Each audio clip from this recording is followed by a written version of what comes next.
Saya Arina Manasikana dari Teknik Kimia. Saya Ahmad Rosan dari Teknik Industri. Saya Herna dari Karopan dari Teknik Industri. Saya Budi Prianto dari Teknik Mesin. Dan yang terakhir yaitu Randy Permana dari Teknik Industri. Pada kesempatan kali ini, kami akan melakukan praktikum tentang pembiasan pada kaca pelan paralel. Baik, di sini saya akan menjelaskan sedikit materi tentang pembiasan pada kaca pelan paralel.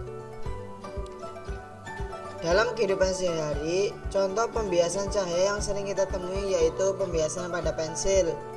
Pensil yang sebagiannya dicelupkan ke dalam air akan terlihat membengkok. Mengapa hal tersebut terjadi?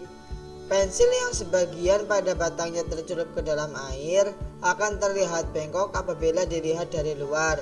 Peristiwa ini disebabkan cahaya datang dari udara yang sifatnya kurang begitu rapat menuju air yang sifatnya lebih rapat akan menjauhi garis normal dalam proses pembiasan cahaya yang berlangsung di dalam gelas tersebut.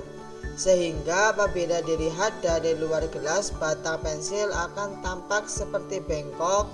Hal ini karena tidak berada pada titik yang sebenarnya, yaitu garis normal. Kemudian contoh yang kedua yaitu peristiwa terjadinya pelangi. Sebenarnya cahaya putih yang biasa kita lihat ternyata tersusun dari berbagai macam warna dan warna-warna tersebut dapat diuraikan atau dipecah-pecah. Hal ini menyebabkan cahaya putih disebut sebagai cahaya polikromatik.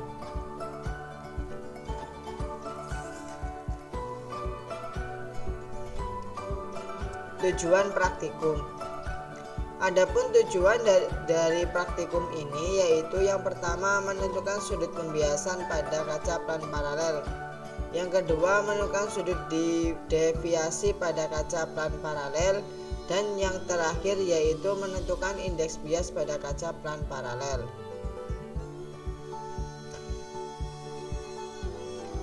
Manfaat dari praktikum. Adapun manfaat dari praktikum ini yaitu yang pertama mengetahui secara langsung materi-materi optik yang diberikan. Manfaat yang kedua yaitu mengetahui lebih dalam proses pembiasan pada kaca pelan paralel. Dan manfaat yang terakhir menambah wawasan tentang ilmu-ilmu fisika. Dasar hukum dari praktikum ini yaitu hukum Snellius yang berbunyi 1. Sinar datang, sinar bias dan garis normal terletak pada satu bidang datar. 2. Jika sinar datang dari medium yang kurang rapat menuju medium yang lebih rapat, sinar akan dibiaskan menuju garis normal. Jika sinar datang dari medium yang lebih rapat menuju medium yang kurang rapat, sinar akan dibiarkan menuju garis normal. Pada praktikum kali ini, alat dan bahan yang digunakan adalah 1. Styrofoam. Yang kedua, kertas HPS. Yang ketiga, kaca pelan paralel. Yang keempat, busur. Yang kelima, jarum betul. Yang keenam, spidol. Yang ketujuh, penggaris. Langkah-langkah praktikum pembiasan pada kaca pelan paralel.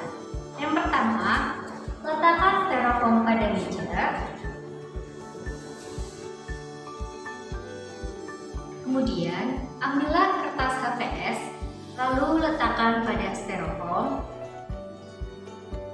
Ambil kaca pelan paralel, kemudian letakkan di atas kertas HVS, lalu gambar bidang kaca pelan paralel.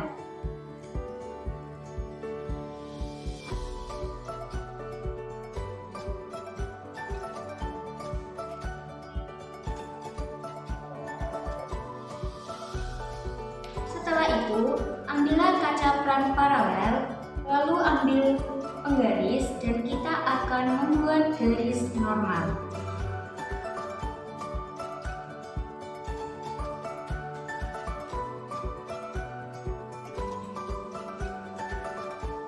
Lalu ambil busur dan kita akan mengukur sudut yang telah ditentukan. Di sini kita akan menggunakan sudut 35 derajat.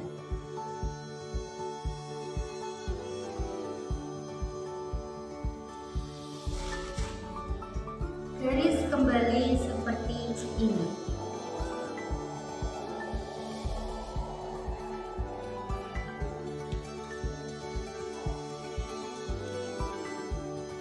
Dan kita beri angka 35 derajat. Ini merupakan I1. Kemudian kita ambil jarum pentul dan kita letakkan pada sinar datang.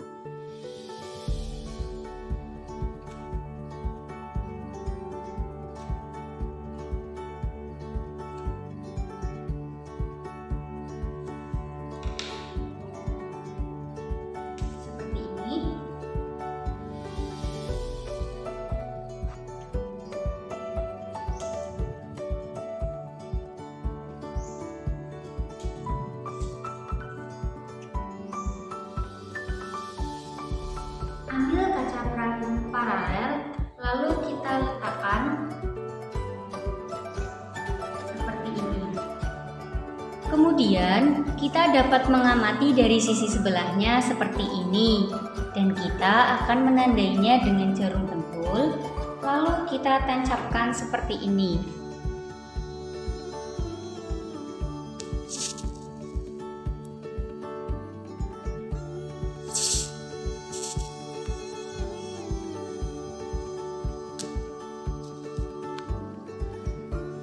Lurus dengan bidang awal. Kemudian ambillah kaca plan paralel, cabut jarum pentul,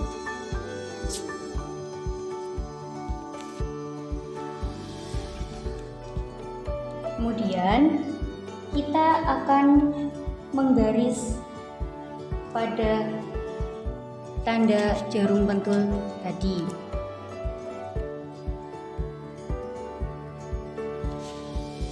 Dan juga kita akan membuat garis normalnya.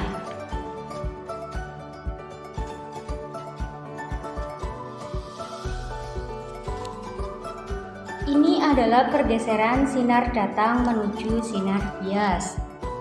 Ini merupakan sinar bias dan ini merupakan garis normal.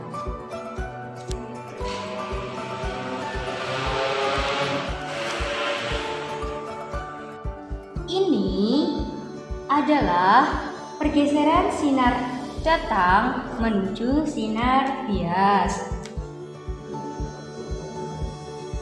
Kita ukur juga pada sebelah sini. Dan hasilnya 20 derajat. Ini merupakan V1.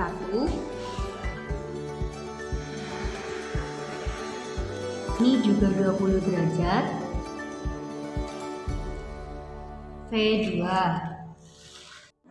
Ini adalah hasil sebuah pengamatan kita mengenai hal sederhana pada pembiasan kaca plan paralel. Kita mengukurnya menggunakan sudut 35 derajat. Ini adalah beberapa hasil praktikum dari kelompok kami dengan sudut yang berbeda. Yang pertama, jika sudut sinar datangnya 35 derajat, maka sinar biasnya yaitu 30 derajat. Dan V1 sama dengan V2 yaitu 20 derajat. Yang kedua, jika sudut sinar datangnya 45 derajat, maka sudut sinar biasnya yaitu 40 derajat. Dan V1 sama dengan V2 yaitu 30 derajat. Yang ketiga, jika sudut sinar datangnya 55 derajat, maka sudut sinar biasnya yaitu 50 derajat. Dan V1 sama dengan V2 yaitu 40 derajat.